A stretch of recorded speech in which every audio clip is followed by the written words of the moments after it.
Question number 1 comes from Vince Dementri. Vince. Good evening, gentlemen. I'd like to begin with this, if I may. The state legislature may have inked a deal on pension reform, as you all know, but it is currently being challenged in the courts. It is tied up in the courts. Many of the lawsuits contend that it is unconstitutional. Should you become governor and a judge rules that indeed the current legislation that is passed, pension reform, is unconstitutional, what will you do as you begin from ground zero? And please, gentlemen, give us specifics. We'll begin with Dan Rutherford. Great, I appreciate it. And let me start off by noting that I understand today is Bruce Rauner's birthday. So, Mr. Rauner, happy birthday. And I understand that we have verified that you are old enough to run for governor. Thank you, Mr. Treasurer. I appreciate that. You're welcome. Well, let me start off in that the legislation that was presented, I do not believe is constitutional. So I am prepared when the time comes in January 2015 when I become the governor that it is something I'm going to have to deal with. And the important operatives in the conclusion to it is I believe that the solution needs to have consideration and needs to have acceptance. And those are the two things I don't think this bill had.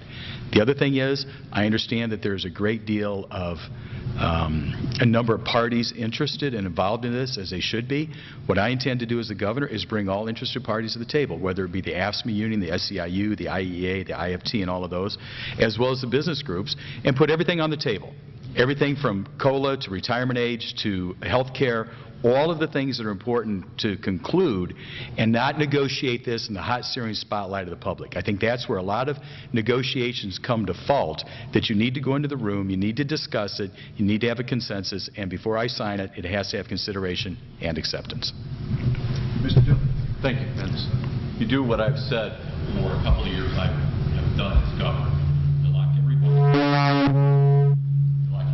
that's an interested party in the executive mansion, and you don't come out until it's done. Hopefully, if it's struck down, the court gives us some guidance of which to build off of. I noticed that Rhode Island, which has always been hailed as a model for pension reform nationally in the last few days, had an agreement where they got, it was litigation, and they brought everyone together. That's what you have to do, and you've got to do it. But you need to lock everyone in the mansion. No one comes out until there's an agreement, because the state does need major pension reform. Mr. Brown. Unfortunately, the pension bill that was passed was a significant failure. I think it was a Band-Aid on an open wound. We have a massive pension problem, and this pension bill did relatively little to fix it. And whether it's found constitutional or not, we need to do significantly more. How would you fix it? So the most important thing we can do is freeze the current system. Freeze it. Don't take away what was honestly accrued by government workers. Don't change what was accrued. But for future work, from this day forward, move current workers and future workers into a defined contribution plan, more of a 401k style plan. That would not save significant money the first 2 years, but over a 10-year period, 15, 20-year period, tens of billions of dollars. And then we could have that money, some portion of it, available to fund into the old pension liability and protect the workers who have one modest pension. I believe workers who have one modest pension should get that pension, and they shouldn't have that changed retroactively. We can and should, I believe, also go back in and change agreements or pensions that were unethical. We have folks who were spiked into the system.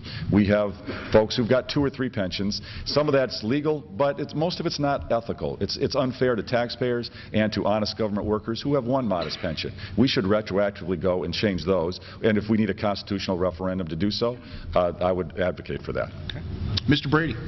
Well, as the only individual on the stage who supported that pension reform, I believe it will be constitutional, and I particularly give Jill Tracy, Senator Dillard's running mate, applause for having the courage to vote for the most difficult piece of legislation ever put in front of the General Assembly, something that worked to protect the interest of our teachers and our state employees who worked for us and paid every dime in the system they were asked to.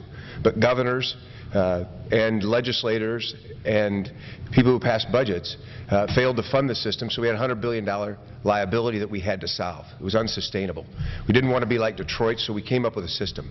I firmly believe it will be constitutional. I applaud all the members of the General Assembly who took that courageous vote. If for some reason the Supreme Court decides it's unconstitutional, and we went to great lengths to make sure, my answer would be to look at what they said, but to again make sure we protect everything everybody's earned to date alter the way we move forward. We probably then look at moving forward with a defined contribution program, as I've initiated in the past. But it's important for it to be constitutional that we live up to what everyone's earned. We did in this legislation was we were very careful to do that. We just altered the rate of growth, making it sustainable so it won't be Detroit-like.